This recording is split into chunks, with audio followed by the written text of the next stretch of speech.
Some of us are in a place today where even anger feels like too much work. Because I feel giving up on something is also a skill. Because we are taught in the society where never give up, never accept defeat. But I feel knowing when to give up is actually you being intelligent, you knowing when to stop pursuing something, when to stop chasing something. And as soon as you get into that energy of chase, it's already going against alignment, because I know I'm guilty of it. As soon as I chase something, someone, situation in my past or present, it only backfired. Even if it's yours, you end up getting to the destination the longer route, even if it feels in the moment that we are going fast, we are doing something, we are chasing it, so we are performing some kind of action. But little do we realize, even if it's mental chasing, when we stop chasing, that feeling we want to feel, when we stop chasing that situation, that outcome, that person, in some cases, we just get the whole picture of what it is, and we realize how helpless we are, because it is what it is, and it'll happen when it'll happen. Because anything that we do, say, we can make these man-made changes in our or somebody else's life, but it doesn't turn out the way we want it to turn out. And even if it turns out how we want it to turn out, we are so tired, we are so spent by the time we reach it, we can't even fully enjoy it. Feeling angry, being mad, and losing our mind over a situation that we've been overthinking about and ruminating and going into a rabbit hole, which must have occurred years and years ago. But there are moments where you and I catch ourselves just getting mad and angry at the present, or something that happened in the past with us. And I'm talking about things that's external. Chasing something out of anger or malicious intent is never going to bear fruit, or chasing something out of desperation is never going to bear fruit. And it all boils down to knowing when to give up the anger, knowing when to give up the chase, knowing when to quit. While we want to be something in life, while we want to achieve something in life, I think it takes responsibility for us to understand that maybe this shit is not for me, maybe this person's not for me, maybe the situation is not for me. And if we are on the other side of the chase, where we are victims of people who just do not give the fuck up, and this can be that creepy random dude of the street who wouldn't let you go and has created a narrative on your name when in reality you haven't even held fucking pinky fingers. Or this can be that friend who wouldn't stop chasing the ghost of your fucking past and everything he or she knows about you. Flip the sexes, this can go for men as well. A random bugaboo of a female, chasing you and playing the role of a man, and then playing the victim because you didn't pay her attention.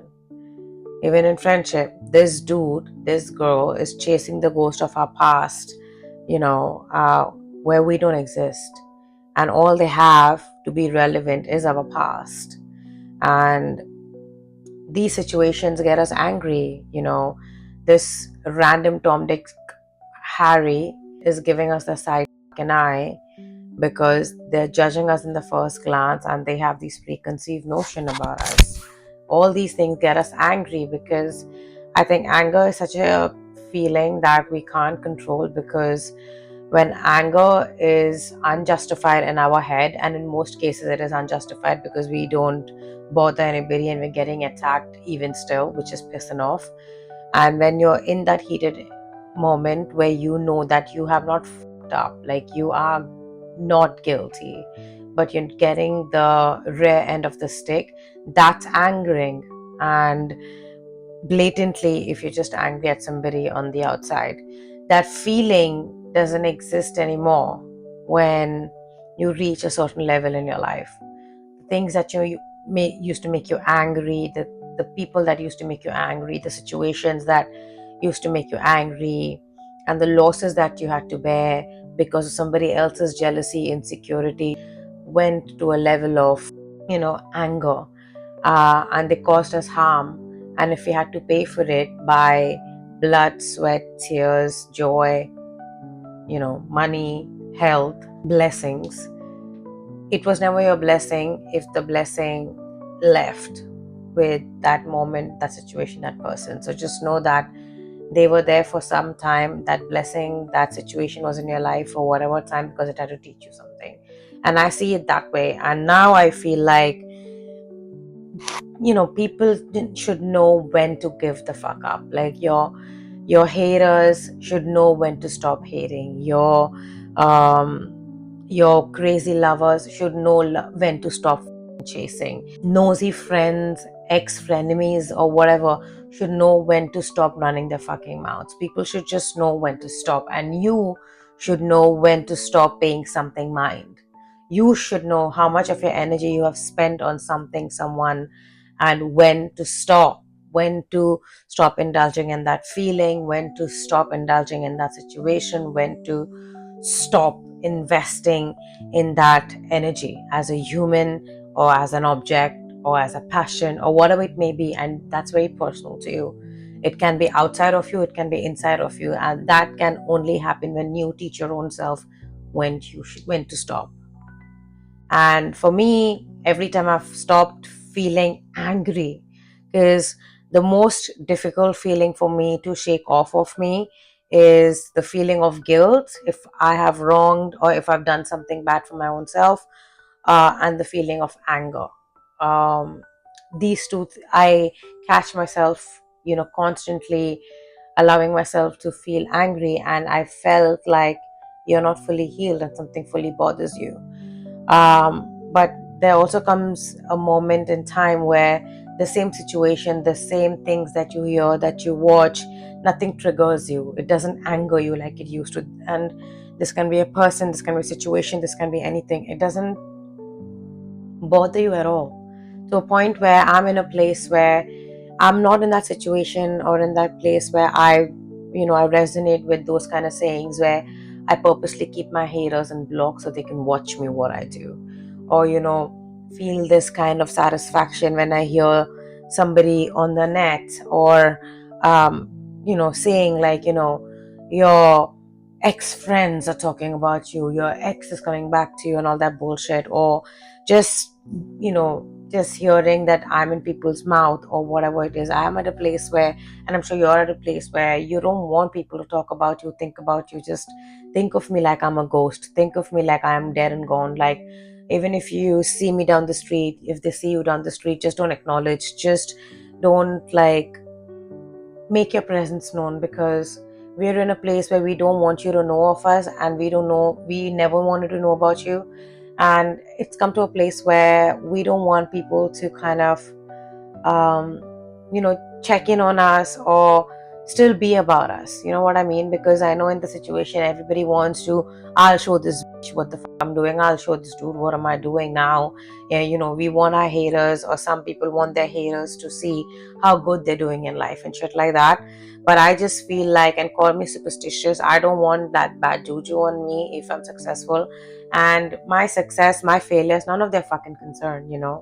And we are some of those people who constantly had people in our business, constantly people making our life their business, and then getting pissed off that our life did not go as planned, that they had planned for us. But who the fuck are they?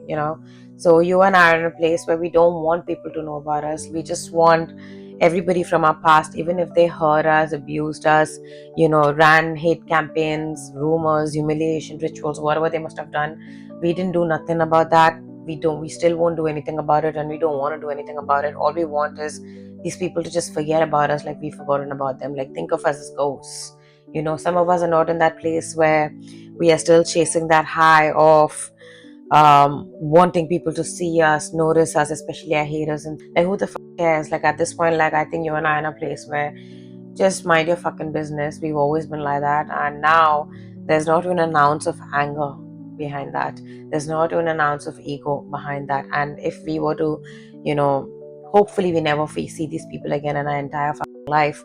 But even if these people bump into us, hopefully, um, we don't cross paths even if you're under the same roof. Like you and I are there, that we don't even want to be put in that situation where we have to voluntarily try to ignore somebody. We just really do not want to experience that energy, experience their voice, experience their personality, experience their physical body, their emotional body, their mental body at all. And I just feel like I'm in a place where just go away, just live your life, and just like don't look at me, don't talk about me. I don't want to be discussed among people, especially those type of people who had nothing good to say about you or me. So who the fuck are we trying to prove? Why are they the people that you want to prove your worth to, or where you are today? Because if you have genuinely done something well for yourself and for the community, and if you're genuinely proud of where you are on an emotional level, I don't think that feeling when arises, and that's when you know you've healed, is that when you don't want to prove anything to nobody, when you don't want anybody to see you, you're not craving attention, you're not kind of craving validation, and you don't care if they still think that you are some random Tom, Dick, Harry on the street who'll be nothing in life. You're completely okay with that. But all you want is space and distance from them. There's no anger. So I feel like it's a art. It's something that I think healing teaches us. I think life teaches us on doing nothing. And I think doing this, doing that. I think being the most powerful is easy, but I feel just being static is the most difficult thing to do. But now, because we've been taught on how to be static when life around us was chaotic, we finally have just inhabited that feeling of, if you're here to disrupt my peace, no hate, just be gone. And if you're in that place where you no longer feel angry, you constantly kind of like catch yourself thinking like, I should feel more bad, or I should feel more worked up, or I should feel more uh, not peaceful. If you're in a chaotic situation, you just don't. Is because I think when you're constantly put around people, situations, things where you and I had to constantly, chase peace, and we had to constantly had to prove ourselves to people who are not worthy of being proven to. We are now in a place where, from the feeling of anger, we've gone to a place where we don't feel angry at all at them. There's like no feeling, no emotions attached. There's nothing. It's like there's nothing. And that's when you know that you've really healed. And I think you came here because you knew when to stop chasing that emotion, chasing that reality for yourself, chasing that outcome. So many of us, think that giving up on a certain situation, place, thing is a failure. You and I just don't resonate with people like that. And I think people should understand that giving up on a situation, on a person, if it's external, it's not a failure, but it is more like, you know that this is out of your capacity, so you work hard towards things that which you naturally excel at. If it is a human being, an energy that you're chasing, just stop and ask that, why you have to chase something that does not want you in the first place? Why do you want to chase some type of energy that is fleeting? But each is own. But if you're in a place where you can have that conversation with yourself, have that real talk where you're doing too much, and stop chasing, that is a step beyond what many do, because many people don't like confrontation, especially being confrontational with themselves. That's why they probably hate you and I. But if you're in that place where you know what it feels like and what it is when I say that you no longer feel the need to be angry, anger seems work. You no longer feel that, I'm not going to chase it because I know that I'm not cut for it, or I'm just too good for it. You've achieved. And you can't explain it to people until people achieve it for themselves. So yeah, in my opinion, if you give up, and if you knew when to give up, you did the right thing by doing that. Because there's always a tomorrow to try again if you're called to it. And if you're not, you know that you will be led to the right path, as long as you have God on your side and you know what you want to do, and you're not competing with nobody else, but your biggest competition was yesterday's you. I love you.